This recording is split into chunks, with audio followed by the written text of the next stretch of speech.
Donc l'idée c'était, donc sûrement quand les gens se mettaient la réforme, ils se disaient qu'au bout de 4 ans, la ville peut trouver une substitution à 1,750 milliard. Mais la ville qui a des frontières fixes, qui est déjà entièrement occupée, qui connaît même peut-être un essoufflement industriel, il ne faut pas rêver. Donc c'est là où le bas blesse. Ça veut dire que après, elle n'a jamais été, selon moi, et à l'analyse, elle n'a jamais été, cette compensation n'a jamais eu lieu. Parce que je disais que tout ce que tu perds en CLVL, on te le compense en CLVL. Mais la CLVL a toujours été autour de 1,2 milliard, 1,3 milliard, 1,4 milliard. C'est une ressource qui se recouvre bien, mais on peut re-questionner la question de l'assiette. Mais en tout cas, elle tourne tout le temps autour de 1,3 milliard, 1,4 milliard, 1,2 milliard. Mais la CLVL elle-même, en 2020, on avait 1,7 milliard, 700 et quelques. Mais en 2021, on avait 1,2 milliard, moins 500 millions. Mais quand on est venu en 2022, c'était 425 millions. C'est moins 1,3 milliard. Et la quatrième année, c'était 830 millions. C'est après un combat terrible qui a fait que, vous vous rappelez un peu cet épisode, ça a été rehaussé à 800 et quelques millions. Et on nous a signalé que au moment où on l'a amené à 830 millions, c'était une dérogation. Parce que la loi prévoit aussi des dérogations. Moi, je n'ai jamais eu cette information-là. Je me rappelle, c'était de haute lutte. On était à l'Assemblée et on a beaucoup insisté pour montrer que le montant qu'on doit avoir en CLVA, ce n'est pas 800 millions, ce n'est pas 700 millions, c'est 1 milliard, au moins 500 millions. Si on veut respecter la loi. C'est pourquoi je dis que la loi n'existe pas pour moi. Parce qu'elle n'a jamais été respectée. Elle n'a jamais été respectée. 4 ans, une dérogation, mais les montants qu'on nous a octroyés au titre de la CLVA n'ont jamais été respectés. Qui devaient être alloués n'ont jamais été respectés. Donc, et je disais que malheureusement, en 2024, après avoir échangé avec l'ancien ministre des Finances sur la question de la CLVA en 2023, quand on l'a mis à 830 millions, moi j'étais très optimiste, je me disais, moi en 2024, je n'aurais pas moins de 1,5 milliard. Et là, on allait pouvoir déployer toute notre énergie. Pourquoi c'était important? Parce que dès 2023, je le disais, quand on nous a donné une salle de 830 millions, tous les déficits antérieurs de la ville ont été absorbés. On a eu un déficit en 2021 et en 2022, on a effacé 400 et quelques millions de déficit. L'année passée, quand on a voté le compte administratif de 2023, il n'y avait plus de déficit. C'est pourquoi quand on explique que non, les déficits que certaines communes, auxquelles certaines communes sont confrontées, est un déficit structurel, il n'est pas tributaire de la CLVA. Non, dans notre cas, il est tributaire de la CLVA. Parce que la preuve, dès 2021, ils ont un déficit de 300 et quelques millions du fait que la CLVA a quitté 1,7 milliard pour 1,2 milliard. En 2022, nous sommes venus. La CLVA s'est effondrée. Et je le répète, c'était pour des raisons politiciennes. Elle s'est effondrée. Parce que rien ne pouvait expliquer. Quand on dit que si on doit compléter, c'est pour ramener à l'identique. C'est pour ramener à hauteur de la patente. Ça veut dire que si j'ai 1,3 milliard de CLVL, on me complète 1,3 milliard pour que je sois à la patente. Si on ne le fait pas, qu'est-ce que ça veut dire? Si on ne le fait pas, ça veut dire qu'il y a d'autres motivations. Il y a d'autres motivations. Donc, c'est là la difficulté. Cette année, c'est une grosse surprise pour nous. Moi, j'étais en train de vous dire, oui, mais il n'y a pas de doute. Cette année, on va continuer à travers la selle parce que j'ai dit que la loi n'avait pas de... Pour moi, on ne l'appliquait pas. Donc, j'aurais au moins 1 milliard et quelques pour continuer tout ce qu'on avait fait. Notamment, j'ai dit, on a pu éponger les déficits que la ville a connus. Depuis qu'on est là à cette ville, on n'a offert aucun contrat permanent ici dans cette ville. Ça fait 3 ans que je suis maire de la ville.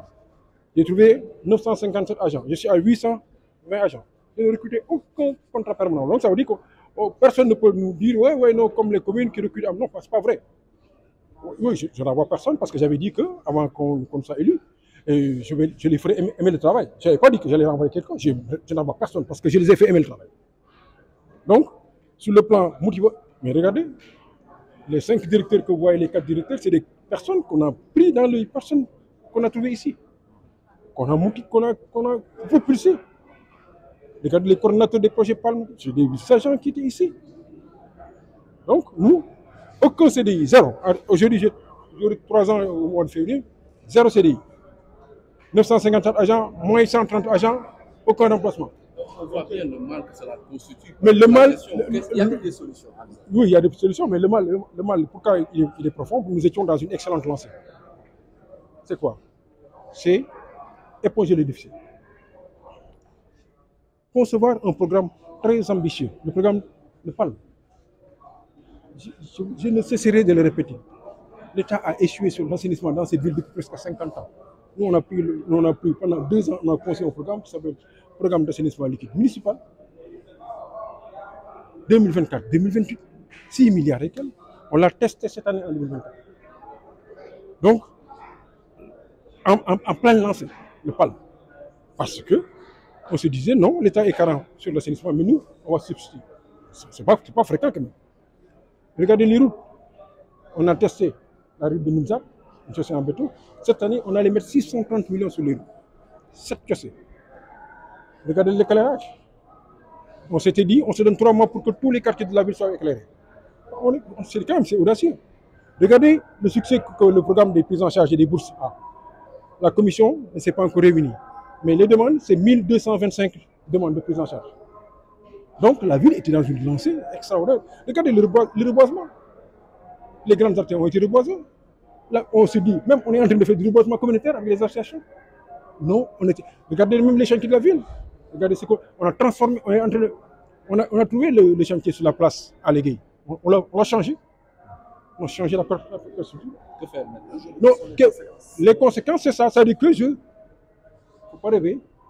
La ville, aujourd'hui, je suis le 21 décembre 2024. La ville de Rufisque n'est pas viable financièrement. Une ville n'est pas viable quand elle paye 60% de ses recettes ordinaires en salaire.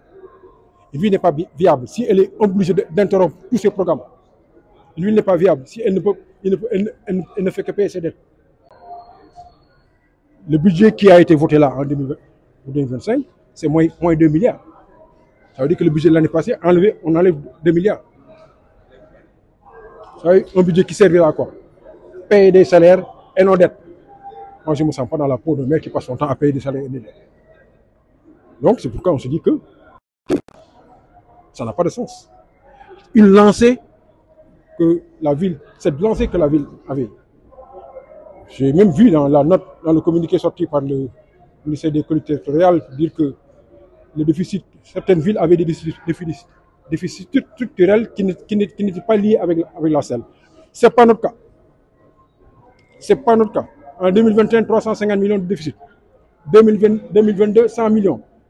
100 plus 350 millions, tous effacés en 2023. En 2024, oui, au moment où je parle, je n'avais pas de déficit en 2023, mais au moment où je parle, je suis à 380 millions de déficit.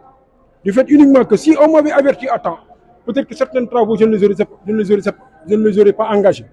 Et je dis, comme d'habitude, je suis suffisamment organisé pour, dès l'installation des nouvelles autorités, j'ai quand même écrit au ministre des collectivités territoriales et au ministre des Finances. C'était pour attirer leur attention sur cette selle.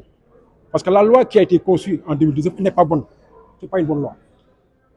C'est pourquoi je dis quelles sont les solutions. Il faut que nous dubbantions la loi bonne.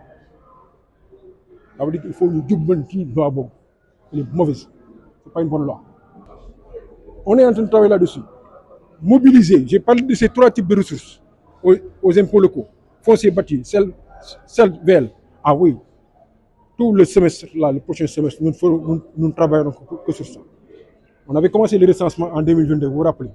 C'est après que le Promojet nous a dit qu'ils ont réuni suffisamment de ressources. Ils vont accompagner la DGID pour revoir les bases de données fiscales. Donc, recensement, revoir les rôles, tout le processus.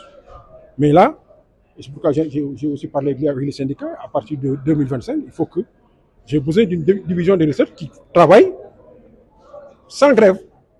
Il faut qu'on reprenne tout, il faut qu'on travaille. Parce que pour nous substituer à ce type de ressources, ça c'est la deuxième chose. Mobilisation des ressources à notre niveau. Mais mais on a nos discussions avec la Sococim, ça date de bon, il y a deux phases. Hein. Certains vont dire il y a deux phases.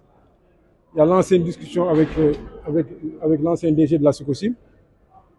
On ne s'est pas compris. Avec le DG Elhadji Mamadou Seck, c'est depuis son installation. On en est à notre peut-être 5e tête-à-tête.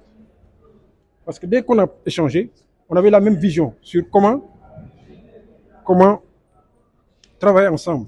Non pas uniquement sur la RSE. Je vous signale, oui, je ne parle pas de la ressource que la Sococim, mais chaque année, depuis presque X années, de 1,3 milliard à la ville. Ça, c'est en tant qu'impôts locaux, c'est dans la convention minière qui est signée en 2006 entre la Sococim et l'État du Sénégal. Je ne parle pas de ça. Mais on s'est dit, la Sococim aussi intervient dans le RFC. On s'est dit, mais on va aller plus loin que ça. On va être un peu plus ambitieux. On travaille sur une convention de partenariat autour des problématiques qui nous paraissaient les villes qui perdre suñu compagnie. Mais da nga naan li ñu avant ñuy indi loi bi patente amoon na patente bi toll woon bu fekkee am ngeen CLVL nangam dañ koy complété ba nga xam ne doo leen perdre ci ñeenti at yooyu mais kenn musu ko def bu ñu ko defee benn yoon la kon dañ ci am xaalis bu bari bu ñu perdre boo xam dañ ko soxla ñun kon bokk na ci mesures yi ñu war a teg loolu mooy ñeenti xeetu mesures yoo xam ne dañ ko teg pour génn ci situation bi mais comme wax nañ ko la ville de Rufisque elle n'est pas viable financièrement mais on va la rendre viable financièrement mais comme li ma koy wax sànq rek contexte bi mu ñu fekk moo xaw a métti xam nga lu tax dañu jëloon lancé boo xam ni mais macha allah ñun nekkuñu ville boo xam ni dañ fi nekk rek di remplir municipalité bi ay personnel 957 agents lañ ci fekk mu ngi ci 820 agents nekkuñ ci loolu on a ñëpp gis nañ ñaari dernière année yi directeur yu nekk ci biir municipalité yi leen nit ñi di gisee dans la ville parce que dama ne woon naa leen bëgg loolu liggéey ndax xam naa liggéey bi waaw loolu bëgg loolu lañ leen ko donc en plus résultat yi ñuy def 2023 amatuñu déficit benn motivé personnel municipal bi ñi nga xam ne grève ñu ba ñu am liggéey boobu programme éclairage bi gis nañ jéego yi ñu ci def ci dëkk bi ren ñu naroon def 630 millions pour togg benn programme bu mag sur l'assainissement palme 6 milliards rek di fay immeuble étudiants yi Dakar di préparer bourse yi donc vraiment lancé bi mu ñu fekk c'est vraiment je dis quel gâchis je dis que mais dañuy jubanti loi bi dañuy mobiliser d'autres ressources dañuy innover encore moo tax cette expérience qu'on veut faire avec la Sococim mais au-delà de tout ça man de wóor na ma ne situation bi dañ ko dugal ndax Tëngéej état central daf ci nasax depuis 50 ans boo amee nag ville boo xam ni daf lay suppléer waxuma sax suppléer yenn saa yi daf lay wutu ci yenn yi c'est le moment de l'accompagner